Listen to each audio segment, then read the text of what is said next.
আমি না বলিলাম গোবিন্দ ভজন, না করিলাম তোমার নাম স্মরণ, কিন্তু আমার জীবনে কোনো ভজন সাধন কিছু হলো না। দুগ্ধ যেমন গোবিন্দ সেবায় লাগবে না বিধায় আগুনে ঝাঁপিয়ে পড়ে। ইয়ে জগতের বুকে যেজন একবার শুদ্ধ ভক্ত হয়ে যায়, সে যদি ভগবানের সেবা করতে না পারে, সে তার দেহটাকে বিসর্জন দিয়ে দেয় গঙ্গার জলে।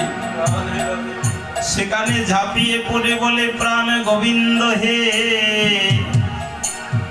প্রভু, আমি জনমের মতো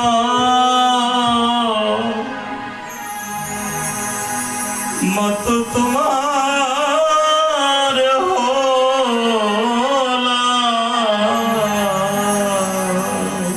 আমি জন্মের মতো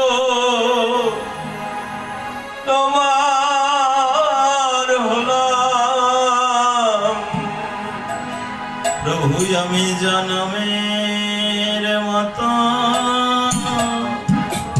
তোমার হলাম।